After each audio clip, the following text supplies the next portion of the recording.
Monday afternoon பிரியாவை ஸ்கூல்லேருந்து கூட்டிகிட்டு வர வேண்டியதாக இருந்துச்சு. ஸோ அதுக்கு முன்னாடி அவளுக்கு தேவையானதை ரெடி பண்ணி வச்சிடலாம்னு சொல்லிட்டு ஃபஸ்ட்டு கேரட் எடுத்து தோல் சீவிட்டு சின்ன சின்ன பீஸஸாக கட் பண்ணி எடுத்துக்கிட்டேன். இது கூட 10 பாதாம் 10 முந்திரி ஒரு குக்கரில் சேர்த்துட்டு தண்ணி ஊற்றி 2 விசிலுக்கு வச்சுட்டேன். ஆஃப்டர்நூன் லஞ்ச் பார்த்திங்கன்னா சாம்பாரும் அவரைக்காய் பொரியலும் செஞ்சுருந்தேன். கூட ஒரு எக் ஆம்லேட் இருந்தால் நல்லாயிருக்கும்னு தோணுச்சு. சரி சொல்லிட்டு ஒரு எக் ஆம்லேட் ரெடி பண்ணி லஞ்ச் சூப்பராக முடிஞ்சிச்சு. பிரியாவை ஸ்கூலுக்கு கூப்பிட போயிட்டேன்.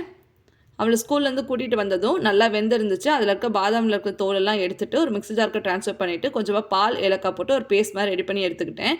இன்னொரு பாத்திரத்தில் பால் ஊற்றிட்டு ஒரு கொதி வந்த பிறகு நம்ம அரைச்சி வச்சுருக்க பேஸ்ட்டெல்லாம் சேர்த்துட்டு இன்னும் நல்லா கொதி வரும்போது நமக்கு தேவையான அளவுக்கு நம்ம நாட்டு சக்கரை சேர்த்துக்கலாம்.